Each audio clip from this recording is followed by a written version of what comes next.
Newsband Television. Today, we are going to be discussing 2023 presidential election and the state of Nigeria's democracy. Here as our guest, we have Mazi Dr. Sam Ohuabunwa. He is, Mazi Sam is, Mazi Sam has served on many presidential committees and task forces, the prominent ones being the Presidential Advisory Committee, Presidential Steering Committee on Global Economic Crisis, and the Presidential Committee on Subsidy, Reinvestment and Empowerment Program, SURE. He was a member of the National Political Reform Conference of 2005. He's also the president of the Pharmaceutical Society of Nigeria, the president of the Association of Corporate Governance Professionals of Nigeria, and the convener of the New Nigerian Group. Mazi, it's a pleasure to have you today. Thank you very much, Augusta. It's a pleasure to have you too. Although we've mentioned a bit about your profile, can you just tell us about yourself? Sorry? I said we've mentioned a little bit about your profile, but we want to hear from you. Can you just tell us about yourself a bit, especially as it relates to politics? Well, thank you very much. I am a pharmacist by profession. I'm a businessman, investor by vocation. I am a lay minister, author, patriot, social activist, and politician by calling. I have grown from the boardroom side of politics through the advocacy side, through my days as CEO of Pfizer, NIMET, and then I went on to become chairman of the Manufacturers Association of Nigeria, KEJA, president of Nigeria Employers Consultative Association, NECA, and the Nigeria Economic Summit Group, etc. And what we're doing is developing strategy, economic strategies, and providing policy support for government with the desire to drive our nation to become globally competitive and a nation that was respected all over the world. That's led us to the fashioning of Vision 2010 and Vision 2020. I served in the committees that fashioned this. I was a member of the National Political Reform Conference in 2005, 2006. And as you just said, I've served in several state and federal boards and task forces and advisory councils. So largely I have been on the advisory advocacy side of politics, but I'm now prepared to join into the competitive side, having been in the PDP for a very long time, supporting the work they've been doing from the flanks. But now I am motivated to throw my hat into the ring so as to provide impetus for Nigeria and to fill up the missing leadership space that has seemed to have prevented Nigeria from being able to harness all the resources and all the capabilities and abilities God has given the nation to turn out to be a prosperous nation and a nation that is at peace with itself. That is the call to the politics at this time. All right. Now, what do you think about the state of Nigeria's democracy? Well, Nigerian democracy is a democracy that is, I would say, is still in its infancy. Of course, it shouldn't be this way. Having in theory become an independent democratic nation since October 1960. But as you well know, the democracy was just trying to find its footing when the military intervened in 1966 and ruled the nation from 1966 to 1999, with small breaks as we found in 1979 to 1982 or 83, And then then we went back to military rule until we now finished in 1999. And even after that, the military, the president of the nation post the military rule was also a military man. So we continue with the military tradition. The current president of the country is a military man. So whether we like it or not, our democracy has been diminished by the fact that only few Democrats are really in government. Most of the leadership have military background, and that has affected the way democracy is practiced. So democracy in Nigeria, I would say, is still in its infancy. We haven't quite become as democratic as we ought to be, or that is commensurate with our age and the length of time we have had independence. Okay, and how do you plan to fix this flaws you've just described in our democratic system? Well, the truth is that becoming a president, a civilian president, we are going to open the democratic space. And that will be by ensuring that there is freedom, first of speech, freedom of association, and liberties. Because you see, today Nigerians seem to be a little bit constrained by the way things are done. And it is causing some challenge that people don't express their views the way they ought to, because we have a situation where people are afraid to speak.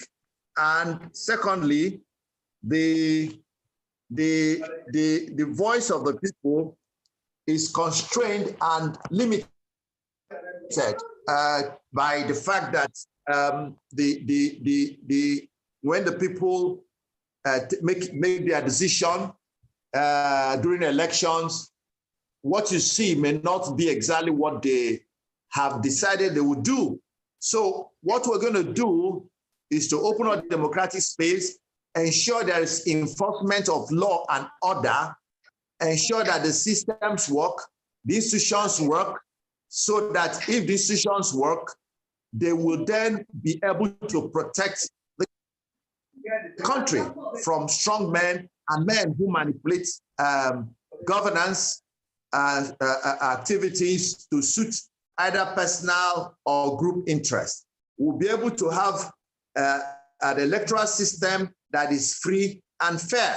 We'll have a press that is open and accountable. We'll have a government that is accountable and a government that will listen to the people and take on board the views of the people. These are the elements of democracy, that what the government does is what the majority of the people want them to do, not what they want to do, or not pandering to the need of one person or two persons or three persons. Thirdly, we need to have one system in our country.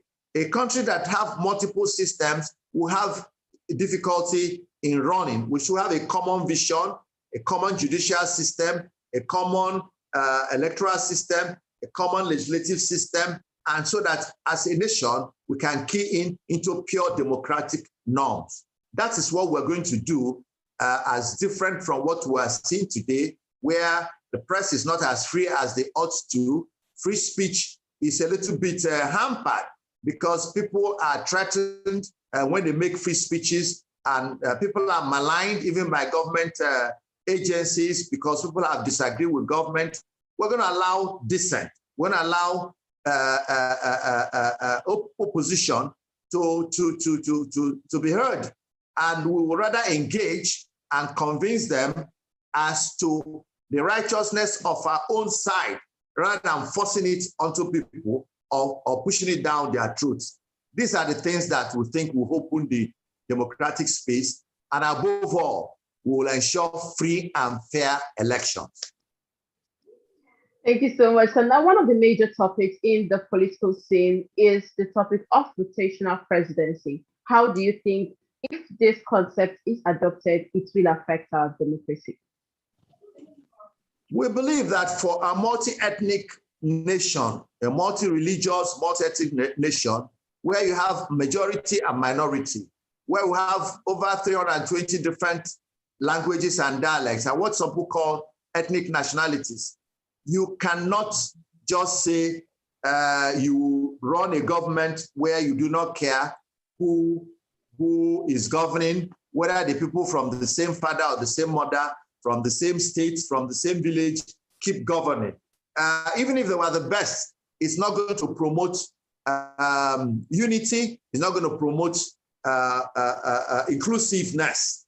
So we believe that, yes, in mature democracies, where we have overcome the mundane considerations, where we have had a consistent leadership that is detribalized, leadership that cares for everyone, people will still be looking forward to rotating power from region to region to the point where they believe that everybody is given an opportunity. I therefore support it, that it will build inclusiveness, it will give what you call equity and fair play and justice, so that nobody feels maligned or marginalized in terms of getting to the topmost leadership positions. We talk about rotation in the federal, we talk about rotation in the states, in the local government. And that is the basis on which Nigeria has the federal character principle in the Constitution. The federal character principle in the Constitution is to create inclusiveness, is to give every state a sense of belonging. So also, if the presidency is a single person position, the only way you can rotate it is moving it from one area to another. And for Nigeria, we have recognized 6 geopolitical zones, and that's what we seem to have been working with since we came back to the democratic dispensation in 1999. All right, remember that you can join this conversation simply by raising up your digital hand, and we'll try to take as much questions and comments as possible. Now, you mentioned that you have been in the PDP for a long time. Do you plan to run under this platform? Yes, that's our primary objective, is to run under the PDP platform, because we believe that will afford us the greatest opportunity to get to the grassroots and to get to every part of our nation. PDP is a well-established party that was in government for 16 years. Of course, like every human organization, it is not perfect. It was never perfect. It did well in some respects. It made mistakes in some other respects. But after about 7, 8 years they left office, Nigerians have seen the difference between PDP and the party in power. So they are willing to measure the economy, measure the security situation, measure poverty rates, measure unemployment rates, measure all the known statistics and human development indices, and know which side is better. I believe that PDP can score good points. And what we are coming to do, if God grants us the grace, is to come and completely take PDP to a new level, to change some of the focus in terms of looking squarely at the needs of the people, in terms of working squarely for the people, so that if there were situations in the past where there were distractions by any other thing, we'll take that out completely, because our mission is to unite Nigeria. Our mission is to drive away poverty, minimize corruption, provide a nation that is just and equitable, so that we take away injustice and then deal with security squarely. These are the critical things we think that PDP will give us the platform, because these values are similar to the values that PDP also presents. All right, still on your aspirations, is it possible to discuss a little bit about your manifesto to us? Well, the essential thing for us is that we have a vision, because I'm told that where there is no vision, the people perish. And from my understanding of the advocacy I have done and the work we've done from the Nigeria Economic Summit Group and working on Vision 2010-2020, looking at what countries like Singapore, South Korea, and even United Arab Emirates have done, I have come to realize that central to our achievements is to set a vision. And for us, our vision is to make Nigeria to become a first world nation, a globally competitive nation, a nation that will be respected globally. That's our first part of our vision. The second part is to create a country that works for all, a country that works for every Nigerian, a country that works for the North, works for the South, works for the East, works for the West, works for the poor, works for the rich, works for the strong, works for the weak. Every Nigerian will have a sense of well-being. You don't need to cry to get what is your entitlement. You don't need to know anybody to get things done. Every citizen of Nigeria will be treated like an equal stakeholder, like a shareholder in the companies we belong to. Shareholders don't need to come to the company, but when the dividends are ready, they get their dividend. When IGM is ready, they're invited. So people will be treated as equal stakeholders in our nation, and we can then begin to live together as one. This unity we're speaking about will no longer be it will no longer be slogan. It will be unity that is demonstrated by the actions of the leadership. When you look at the color of our legislature, of our executive functionaries, you look at the mix of the people that we are employed or appoint through the discretionary appointment, you will see a diversity of ethnic nationalities, diversity of sex, diversity of demographics. You see young people, average people, elderly people, you see women, you see men. We will represent Nigeria in the coloration of our cabinet, of our boards, of our agencies. You know, we're going to be sure that that's the first thing we need to do, because this country needs healing. The second thing that is principal to us is to deal with poverty. When you talk about dealing with poverty, you're talking about dealing with the economy. Nigeria's economy has been stagnant, if not retrogressing. We've just had 2 recessions back to back. And today, Nigeria is suffering from poor productivity. We have low GDP output, and that has led to low per capita income. That low per capita income, in an inflationary environment, in a devaluing environment, has led to worsening poverty. Nigeria today is regarded as the poverty capital of the world, with about 71% of Nigerians regarded as poor by the World Bank categorization. So we're going to deal with poverty. We're going to deal with joblessness. 53% of our youth are jobless. That is a crisis situation. How will we do this? We start first from education. Our education, we're going to change to become entrepreneurial education, so that everybody coming out of school in the tertiary institutions will come out of school not prepared to go and work, but prepared to go and do their business. That's the first thing. We're going to change it. It's entrepreneurial education. Instead of coming out with a project at your final year, you're coming out with your business plan. When you come out with your business plan, we'll have set up what we call small business administration. Small business administration agency will provide you initial grant to go and do a test market of your business plan, whatever product or service. You do a prototype and try in the market. The moment the market accepts it, then we'll lead you to a funding organization, either an investment company or through equity or through debt.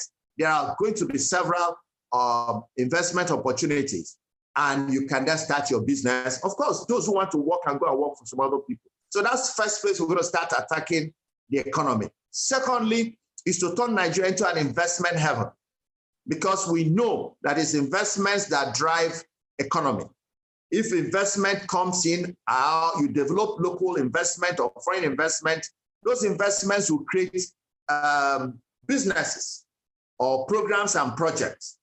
Now, these businesses and programs and projects will create jobs.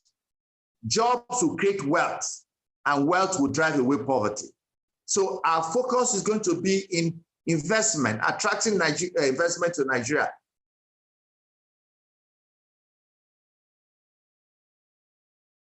turn Nigeria into an investment heaven. And first is to make sure there's law and order, establish law and order in our country. No criminal will go free and no innocent person should be criminalized. The law will apply without reference, without bias, and without anything that will show that some people are above the law and some people are below the law. Number two, we have a macroeconomic environment that is stable, where the policies are predictable, where inflation is predictable, where the exchange rate is predictable, and where the laws work laws that allow free inflow and outflow according to the rule and the law.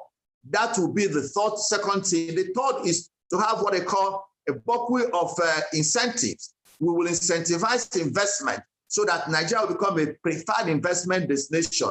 Our diaspora Nigerians will bring back their wealth and come and invest in Nigeria. Nigerians will keep their own investments at home instead of taking them to Europe or China or elsewhere. That way, we will create jobs and create wealth, and Nigeria will become a prosperous nation. While we're doing that, we are also dealing with the issue of corruption. Corruption, we're going to treat corruption from a fundamental point of view. First is that we know that if we take away poverty, if we create opportunity for Nigerian workers to earn living wages, if we create opportunity for Nigerian workers to have health insurance, if we create opportunity for Nigerian workers to have opportunity to send their students, their children to school, either through students having scholarships, bursaries, or having student loan where they don't have bursaries and scholarships and their parents cannot take care, they can take loans. And having done so, we reduce the pressure on the parent, pressure of education, pressure of healthcare, and also provide public transportation, because we're going to be sure that we provide multi-modular transportation system. All over the world you go, you have bus routes, you have taxi routes, you have tram, you have trains, you have all kinds of intercity communication. Here we're depending on cars, mostly on trucks, and so they destroy our roads and then lead to high cost of transportation. And of course, a lot of time is lost commuting between office and home. So we will pay our workers living wages. We shall index their salaries to inflation. If inflation goes above 5%, there's immediate adjustment of their salaries. If the naira is devalued, there's immediate adjustment of the naira of their salaries to accommodate that that devaluation. The idea is to be sure that the Nigerian worker, Nigerian salary earner, can maintain a standard purchasing power and can be able to meet his basic needs over time. And it's also a useful thing to put check on government, to make government to be more responsible. Because today, government can allow inflation to happen, they can allow devaluation to happen without any consequence. So if government knows there's a liability to them each time there is devaluation or high inflation, they're probably more adept in managing the economy and ensuring that we do not have this kind of light swings in inflationary pressures or spikes or devaluations that can disrupt every business calculations people are making. That is about corruption. Of course, haven't paid good salaries, haven't provided sufficient safety, social safety nets, transportation, education, health insurance. We will be very hard on anybody who abuses his privilege or who is called corrupt. We will be very, very hard. Not television show, not when you are in one area because you belong to a party, you're a criminal. If you go to that party, you become a saint. That is a very insulting thing.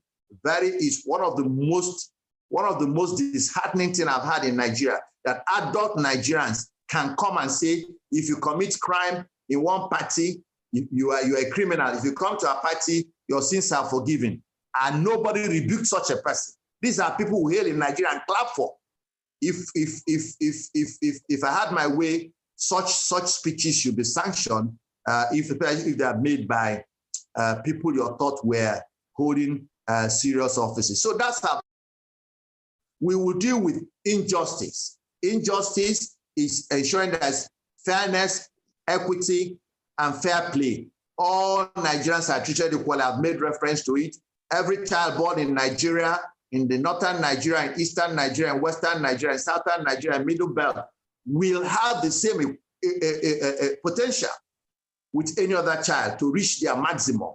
There will be no discrimination. There will be no second class. There will be no third class. Every citizen will feel that they belong to this nation. Nigerians will be proud to carry their green passports anywhere in the world. Lastly, we will deal with the issue of security. That should come first because, as you know, Augusta, today, that's the greatest problem Nigeria has, insecurity. But that's going to be our first focus. And what we're going to do about insecurity, we'll introduce a high level of intelligence gathering. We will ensure that we introduce technology in intelligence, technology in fishing out criminals, whether they are called bandits or robbers, whatever they are. We will use satellite technology to locate them and send drones. If we can't reach them by physical movement, we'll send drones to take them out. And we'll ensure that we motivate our security forces. We will pay them good salaries, we will rejig them, we will retrain them, we will re-kit them, and we'll change their psychology so that they will be respected and they know that they are working and serving a nation that was grateful for their work. And if anything happens to any of them, their words and dependence will be taken care of. And we're going to seek international collaboration to help us deal with security quickly so that Nigeria can become the nation that the citizens can live at peace, and then we can also welcome our visitors and our guests. These are some of the critical things we're going to do that are contained in our manifesto. All right, thank you so much, sir. Remember that you can join this conversation simply by raising the digital hand, and we'll try to take as much questions and comments as possible. Now, let's talk about the economic plan. Nigeria is currently has a debt of about $45.2 billion US. This is an all-time high, and we currently spend about 80% of our revenue or income on debt servicing. Now, understanding that government continues once this administration leaves, the debt does not just disappear. How do you plan to solve this debt issue?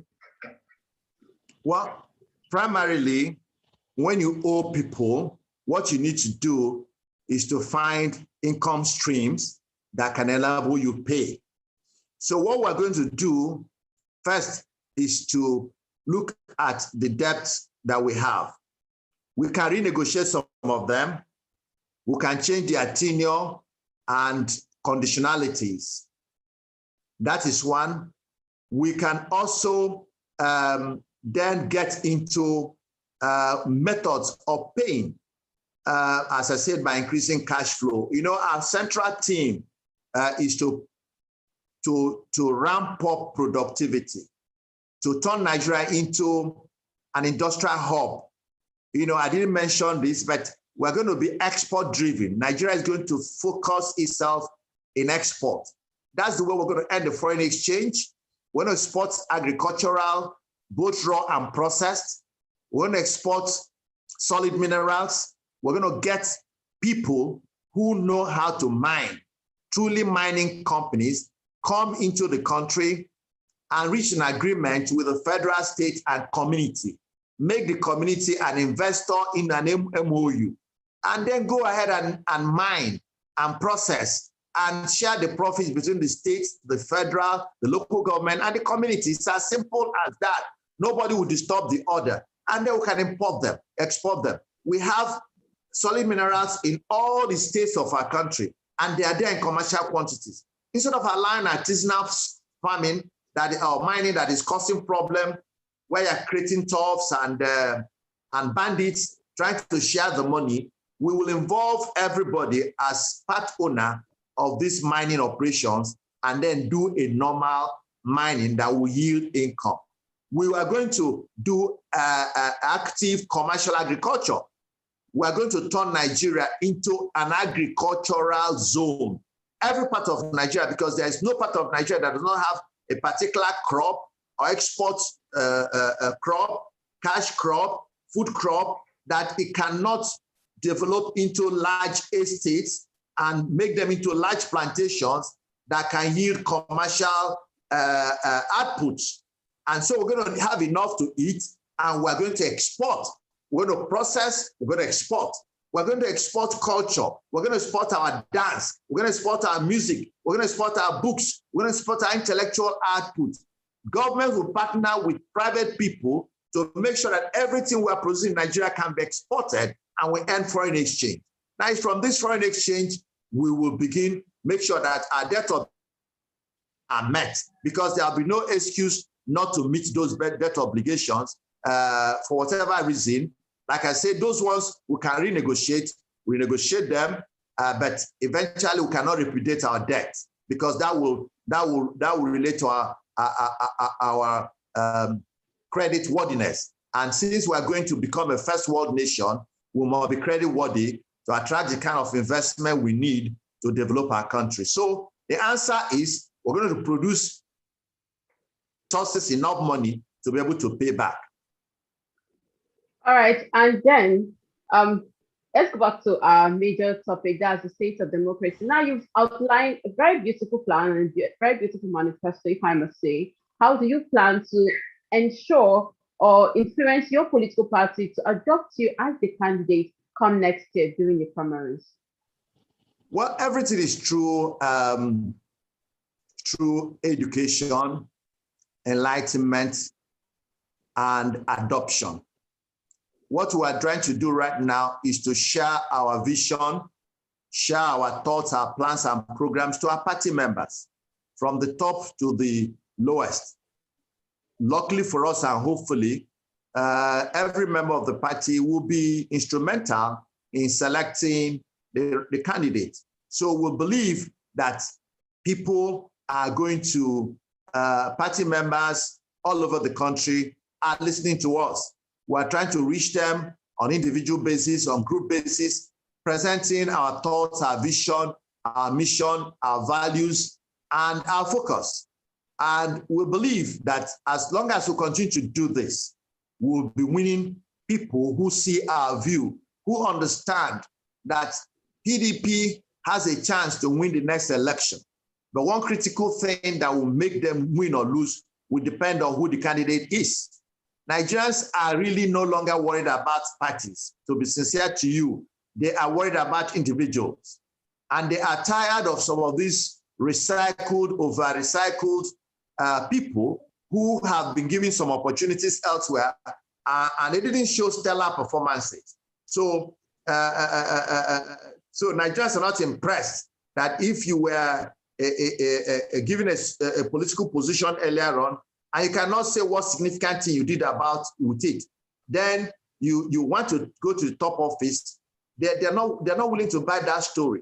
Nigerians are asking, all this money you have, where did you make them from?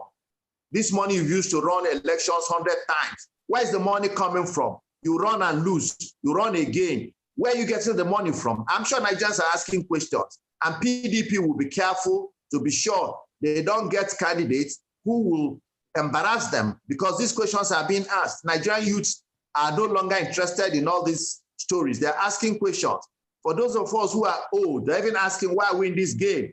But it's worse if you are elderly and you have a lot of baggages around you, you don't have much chance. Even if you buy your way through parties, in the general election, Nigerians, the NSAS generation will ask you questions. They're not going to take any story and just go away with it. So I am hoping that my party, with due regards, will look at all of us who are presenting ourselves, look at the man for the moment.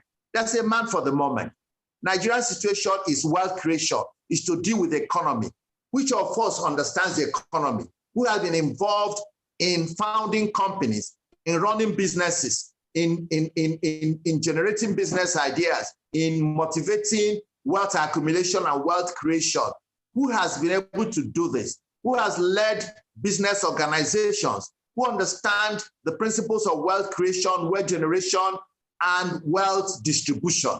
These are issues that we should be asking. You know, these are things I believe that when they look at my pedigree, all that I've been through, especially from the private sector, are yet not a stranger to governmental activities. Having worked in presidential steering committees, presidential advising committees, boards, chairman of boards in state and federal, we understand how government runs. We understand the policy. But of course, you know that leadership is leadership. It's a matter of application. If you understand the principle of leadership, the principle of management, you can apply them on television management, you can apply them on pharmaceutical industry management, political management. Human resource management is what is important.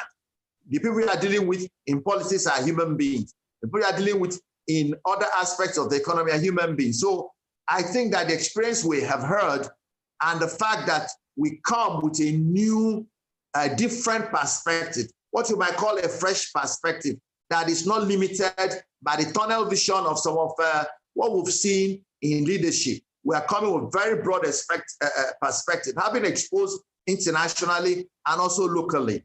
I think that my party will listen to us and see us, and by the grace of God, they will give me the opportunity to run the race and be able to deliver Nigeria out of its current problems, which have proven intractable because the kind of people that are leading us have similar perspective. They've come from the same side, right, political part, and we need fresh technical, technocrat, corporate side. That is what I'm bringing, that has order, that has system, that has accountability.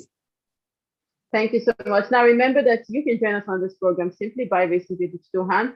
We'll take as much questions and comments as possible, and we are almost out of time. So I can see Mr. Daniel Elumba's hand up. Mr. Elumba. Yes, my question is brief.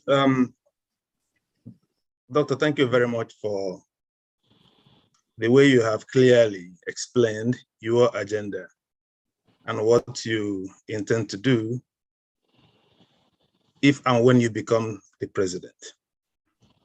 My question centers around the existential crisis being faced in the country today. In fact, many people are of the view that Nigeria is facing an existential crisis. And so to even think about the 2023 presidential election is out of the question in their view, because they feel the country as it is may not last that long. Whether they are right or wrong, do you think that the current issues facing Nigeria from the southeast, southwest, northeast, north central, and northwest is enough to break up the country? And if it is, what is your plan to solve the problem that is this existential crisis that is facing the country today? That is one question I have. My second question is, having declared your aspiration under the People's Democratic Party, how prepared are you to confront all the big money bags that tend to buy votes, buy delegates, instead of campaigning on their manifesto, on their pedigree? They hope that they will use money to buy the delegates and hence buy the election. How prepared are you to swim in the shark-infested waters of PDP politics? Thank you. Thank you very much. My brother, I thank you for those very important and very critical questions. First, yes, Nigeria is facing existential challenges. That's why I came out. Because our people said that an old man does not stay in the house and watch the goods deliver on his teeters. You know, you can't see a fire burning. Now you're just watching fire. A fire is about to burn. You are watching. We must do something to prevent the fire. I am here, sir, to tell Nigerians there's a possibility of quenching this fire if they give us the opportunity. Because the threat is real. And if we left it the way it is, it might happen. And it will have catastrophic consequences for everybody. And so that's why I'm making this bid and say, 2023, by God's grace, is around the corner. Let's have hope, because we need to take this our country and remake it. That's why I'm running the group called the New Nigeria Group. We believe that this country we are running, this Nigeria, is expiring. It's old Nigeria. We have a new Nigeria group, a new nation that will rise from the ashes of this expiring nation.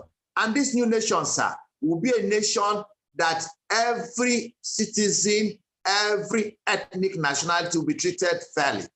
I made a statement recently, a few days ago, where I spoke in Umuahia.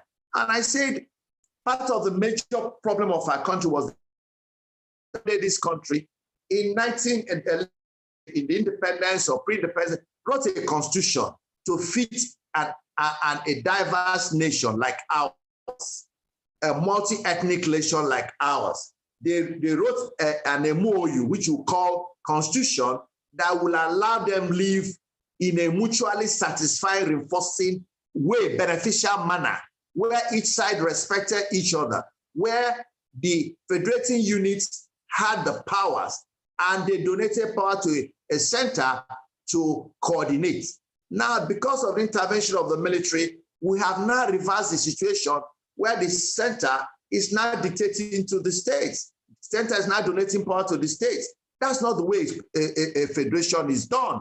And that's part of the instability, because we are like an inverted pyramid. Inverted pyramid standing on its peak cannot be stable. We need to revert it so that the pyramid will stand or sit on its base, and then the peak will be up, and then the nation will be stable. This four-year cyclical instability we see is caused because of the structure.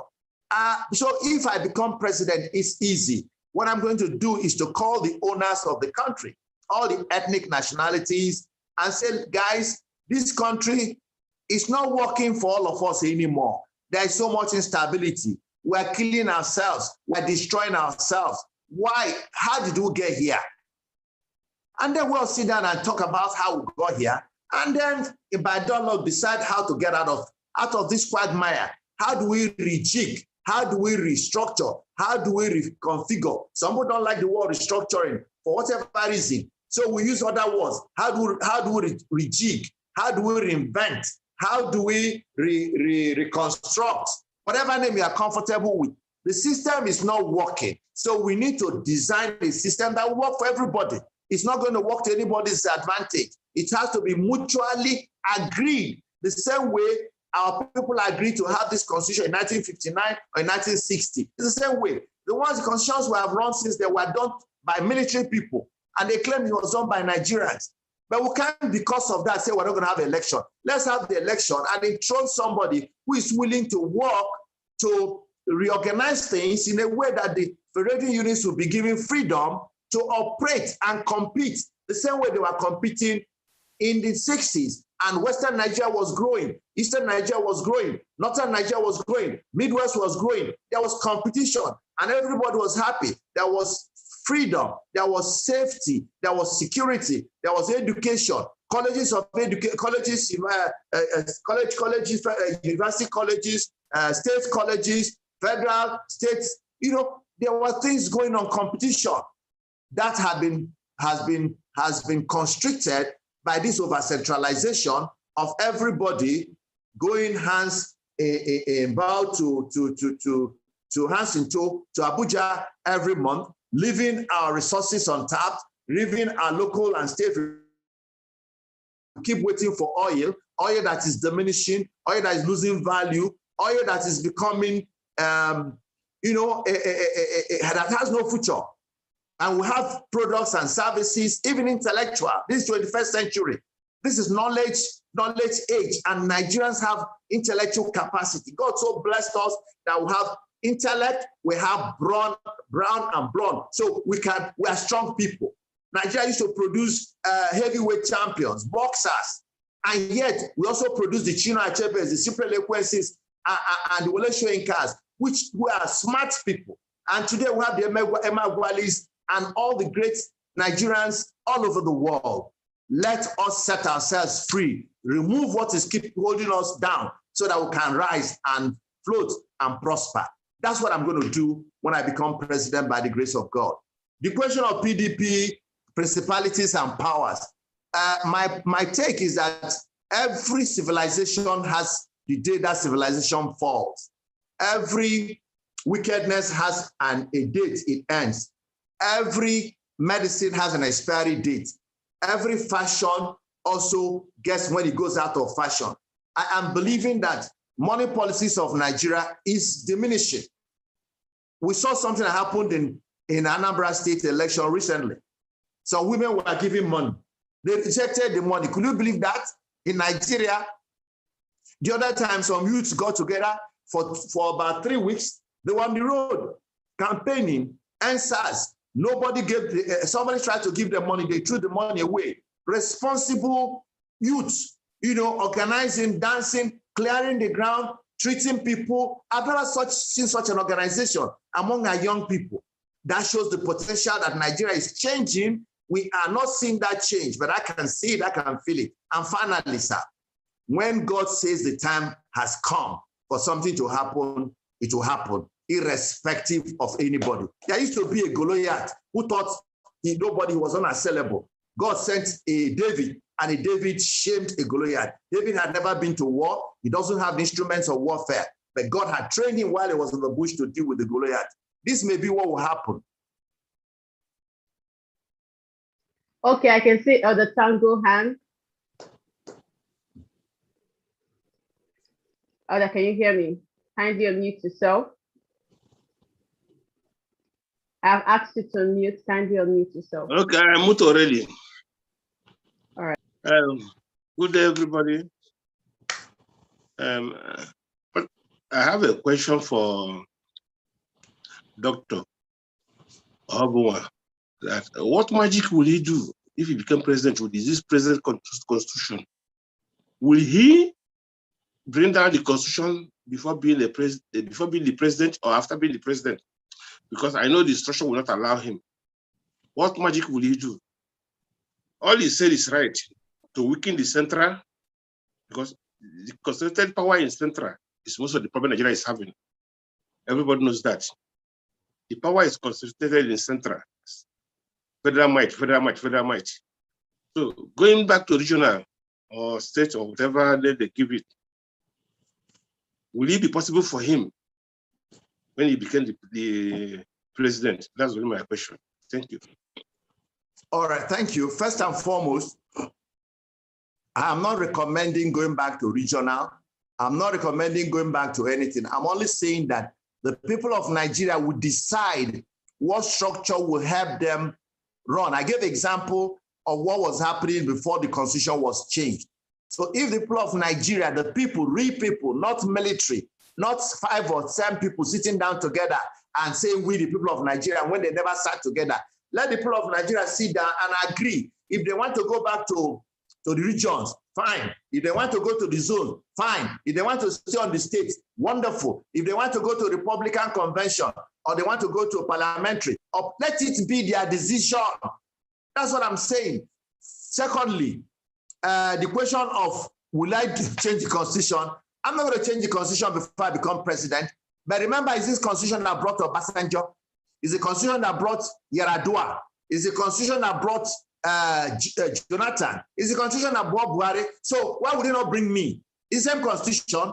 So what is the difference between them and I? We're all Nigerians. So as bad as the constitution is, there are amendments that have been made.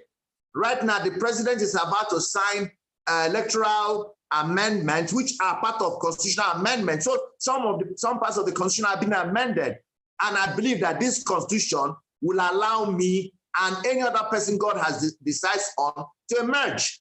When we now emerge, we will now get Nigerians together and say, we have dealt with this constitution we're complaining about. Can we build a new one? I'm not going to dictate it. It's going to be by agreement of every part of Nigeria sitting down in one place and agreeing. Whatever Nigerians decide, Nigerians of age, they are not small boys. If we say the British did this, Lugard did this, somebody did, we are 61 years old. We are adults. Adults, when they have issues, sit down together and resolve their issues. Nigerians I have traversed this country. I've gone to 36 states. I have friends in my New Nigeria group and in PDP, and all of them want the same thing. There's no Nigerian that wants something different from the other. Yes, there is 1% who are predators, who want everything for themselves, who are the people who do not want the system to change. But majority of Nigerians want change because they have seen that this system has not worked for them. Some of them say somebody from their place has been president, yet it did not benefit them. Somebody from their area has been senator, it did not benefit them. So they are getting to the point where they are no longer looking at those mundane issues. Yes, I know money is still an issue, but for 2023, my belief is that there is going to be change, there will be surprises, and people will then know that when the time for change comes, that change will come. Human beings cannot resist change that is divinely programmed. All right, let us take the last question for the day. Otumba, I can see your hand. Otumba, I've asked you to unmute, kindly unmute. And keep it as brief as possible. Yes, thank you very much, Augusta. Two things.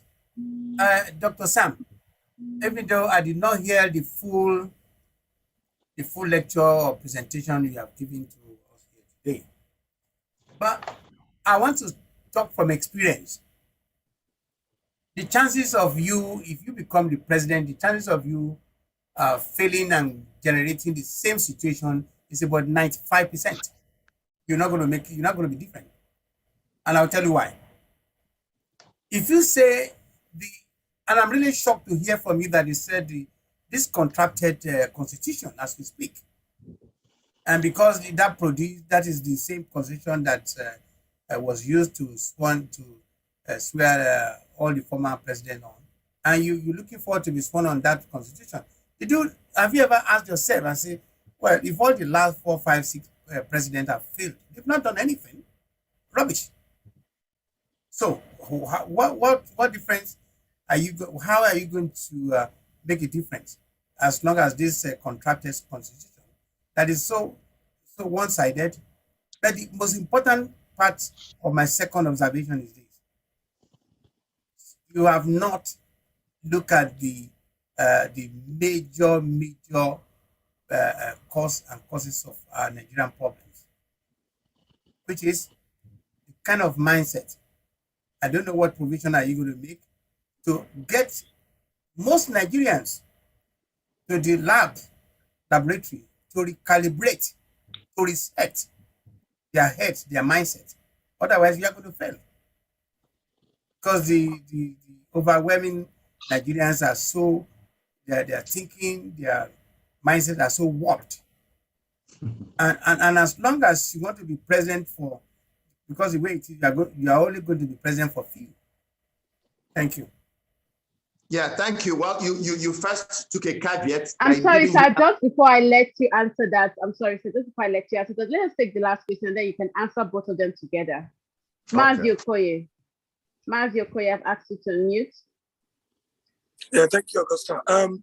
Thank you, Dr. Sam. My question is quite simple. I know Nigeria has a lot of internal issue to deal with.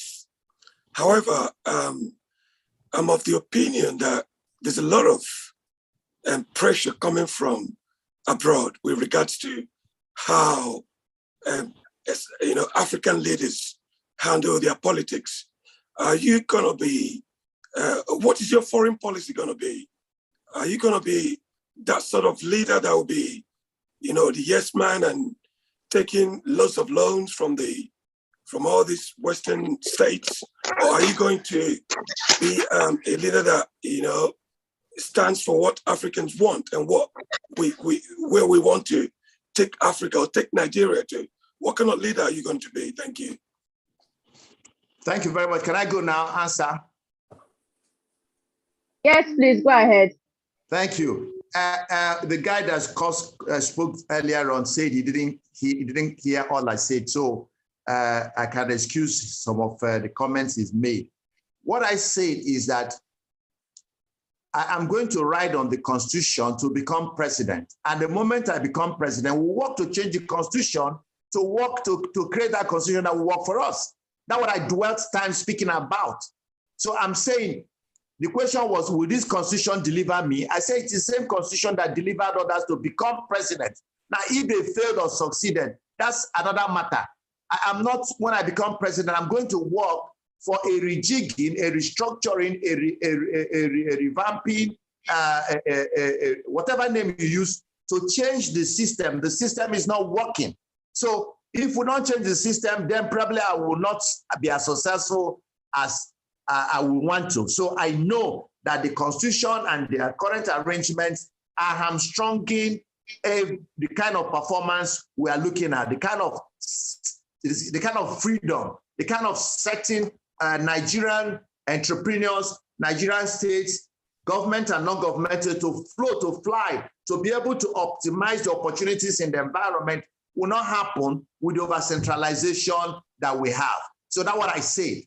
So if you understand that, then I'm glad. Issue of mindset, sir.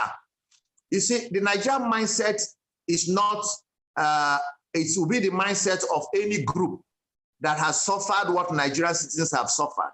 Many years of neglect, many years of disappointment, many years of living below their capacity, many years of staying in the third world, when the countries that they started at the same level, like Singapore, South Korea, even Malaysia, and all that, China, they have all moved. Some have become first world industrialized nations. Nigerians are the same place with high level of unemployment, 53%, with 71% of poverty, with the human development indices, the lowest, low quality of life, low life expectancy. How would their mindset change? Mindset will change when you change the things that cause the mindset. You liberate Nigerians, expand education to be entrepreneurial, create opportunity for people to go to school, create opportunity to have quality healthcare, quality education, and let them have opportunities for economic empowerment and economic expression. When they do that, their mindset will change. That's why the same Nigerians live here and they go to the UK, they go to the US, they go to Dubai, and they excel. They become champions and they become experts. That is because the circumstance in Nigeria has emasculated the Nigerian and dehumanized him. So we're going to change that dehumanization and raise the dignity of Nigerian and make him feel like a citizen. Here, Nigerian citizens have no right. They have no power. They are dehumanized. You write to a ministry will not reply you. You make a complaint, nobody will talk to you. You're treated like you have no value. How would your mindset be different? So we're going to remove those things that are making Nigerian mindset to be the way they are so that they can be the real mindset that they ought to be. Issue of policy. Sir, I said our dream is to make Nigeria a first world. What does that mean? It means we're going to be competitive. We're going to compete with the rest of the world. We're going to beat them in their game. So we're not a country that is going to be subservient. We're going to be a country that is going to be begging for aid, begging for help, begging for vaccine, begging for PCR test equipment. We are begging for everything. I'm ashamed sometimes for Nigeria because it looks like our leaders never get ashamed. I do get. When Nigeria wanted to import COVID organics from Madagascar, I was alarmed. As president of the Pharmaceutical Society of Nigeria, I raised my voice. I say it cannot happen. We have such similar things in Nigeria, but our governments have not given support to research institutes. Are we going to a small country to Madagascar to go and import organic COVID organics? And though Nigeria elected, we didn't use it. So we're not going to be that subservient. We're going to be an independent nation, a nation that can stand on, but to be globally respected. But before we get to the global respect, we must respect the Nigerian at home. We must resuscitate him, reinvigorate him, re-educate him, reorientate him, and make him feel like a human being, and then unleash his productive and innovative capacity. And it is this productive and innovative capacity that will enable us take the world. We'll take the world in sports. We'll take the world in culture. We'll take the world in arts, in literature. We'll take the world in productivity. We'll take the world in export, in value addition. When we do all this, gentlemen, the world will respect us. Nobody respects you because you say they should respect you. They respect you by your input, your impact, and your relevance. Nigeria will become a relevant nation. Will become a nation we have dreamt of, the leader of Africa, the pride of the black man. That's where we're going. Thank you so much, sir. Let us just listen to your closing remarks before we round up the show. Well, my closing remark has been a very engaging meeting this evening. I'm so glad for those who asked questions and those who listened. The time for change, I am here to bring real change, not cosmetic change, not theoretical change. We're in this business, we're not looking for anything for ourselves. Haven't served in the pharmaceutical industry for 3 years, 18 years as CEO. I've reached the peak of all that I would have loved to do out of self. Now I am ready to give myself and to begin for the good of our country. I'm inviting like-minded citizens to join us, the New Nigeria Group, in our mandate to back a new Nigeria. It's going to involve all our people in the diaspora, because in the diaspora, we have all the talent we need. When we come to become president, we're not going to hire, going to be looking for any aeronautic engineer, any nuclear engineer, any medical specialist or pharmaceutical specialist. If we don't find them locally, they are available in Nigeria, in the diaspora. We're going to everybody home, create opportunity for you to come home. We're going to welcome you and create a safe environment, and then you'll be like to create to use your creativity and the knowledge and the experience you have from wherever you are to support the growth of Nigeria. That's the nation we're going for, and we're asking everybody to come on board. And by the grace of God, 2023, the Nigerian narrative will begin to change for good. All right, thank you so much. That's as much as we can take on today's exclusive interview. We have been discussing 2023 presidential election and the state of Nigeria's presidency. Thanks to our guest, Nigeria 2023 presidential aspirant, Mazi Sam Ohuabunwa. Thank you so much for coming, sir. Sorry, sir. Thank you. Thank you so much for coming. Bless you. And remember that this program was live streamed on YouTube and Facebook, and you can ask for recording and we'll try to send it to you.